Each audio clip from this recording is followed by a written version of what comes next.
को राम राम। मेरा नाम सूरजवान सनोफ अमीलाल, गांव चंद्रावल, ज़िला फैजाबाद का रहने वाला हूं। मैं 8-9 वर्ष पहले सीधी खेती किया करता था, जैसे गेहूं, कपास और बाजरा। फिर मैं अपने कृषि विज्ञान केंद्र फैजाबाद के वैज्ञानिकों के संपर्क में आया, जिन्होंने मुझे नई नई तकनीकों और नई नई सलाह दी, जिससे मैं अब खेती मुनाफे का सौदा बनाने में कामयाब हूँ। जैसे उन्होंने मुझे बताया, जैसे नई नई किस्मों के बारे में बताया और खाद प्रबंधन के बारे में बताया और कीट प्रबंधन में और पानी का प्रबंधन में। जैसे उन्होंने मुझे खाद प्रबंधन में मुझे मिट्टी जांच की सलाह दी, जिस पर मैंने मिट्टी जांच करवाई और उनको मैंने उन मिट्टी जांच की रिपोर्ट दिखाई, तो उन्होंने सलाह दी जिसमें मुझे खाद का भी कम प्रयोग करना पड़ा। जैसे उसमें उन्होंने बताया कि इसमें फास्फोरस की मात्रा काफ़ी है खेत में, तो फास्फोरस डालने की ज़रूरत नहीं पड़ी। और उसके बाद जैसे उन्होंने ये भी बताया कि आपकी ज़मीन में ऑर्गेनिक मैटर बहुत कम है, तो उन्होंने मुझे राय दी कि जो फसल अवशेष है उनको खेत में दबा दिया करो। मैं पहले जला देता था उनको वैसे, तो अब मैं 5-6 सालों से उनको खेत में दबाता हूँ, जिससे मेरी मिट्टी की उर्वरा शक्ति भी बढ़ी है और मुझे खाद का भी कम प्रयोग करना पड़ता है।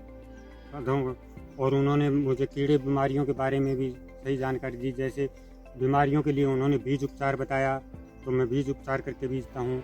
और जहाँ कीटनाशकों का बात है, कीड़ों का प्रबंधन उन्होंने हमें संख्या गिनने के लिए उन्होंने हमारे खेत में भी फील्ड डे कई बार खेत पाठशाला लगाई। उन्होंने हमें कीड़ों की जानकारी दी, जिसमें उन्होंने बताया कि ये ETL लेवल होता है, जो कीड़ों की संख्या गिनकर पता लगता है, तो वो ETL लेवल के बाद ही हमें कोई स्प्रे करने की सिफारिश करते हैं। तो हम ETL लेवल के बाद ही स्प्रे करते हैं। नहीं तो कई बार तो कई फसलों में, जैसे पहले हम सरसों में और गेहूं में भी स्प्रे 2-3 दिन कीटनाशक के स्प्रे कर दिया करते थे, लेकिन अब उन्होंने कुछ मित्र कीटों के बारे में बताया, जिससे हमें सरसों और गेहूं में तो स्प्रे की कोई ज़रूरत ही नहीं पड़ती है, अपने आप कंट्रोल हो जाते हैं।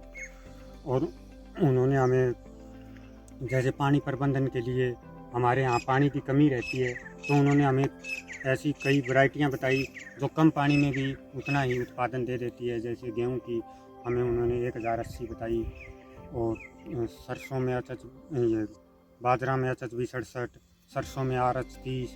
तो इन्हीं वैरायटियों का हम बिजाई करते हैं, जिसमें कम पानी की ज़रूरत होती है, जिसे हमें ख़राब पानी यूज करना नहीं पड़ता, जिससे हमारी मतलब मिट्टी की उर्वरा शक्ति भी ठीक रहती है। और उन्होंने हमें साथ साथ अब हमारी मिट्टी को, ज़मीन को देखकर उन्होंने हमें बाग लगाने का प्रोत्साहन किया। उन्होंने बाग लगाने की सलाह दी है, तो अब आगे से मैं 7 एकड़ में किन्नू का बाग लगाने की सलाह, टैंक की तैयारी कर रहा हूँ। और मैं जब भी वैज्ञानिकों के संपर्क में आया, तो मेरी आय बहुत बढ़ोतरी हुई है, खर्चे कम हुए हैं और आय में बढ़ोतरी हुई है। धन्यवाद करना चाहूँगा।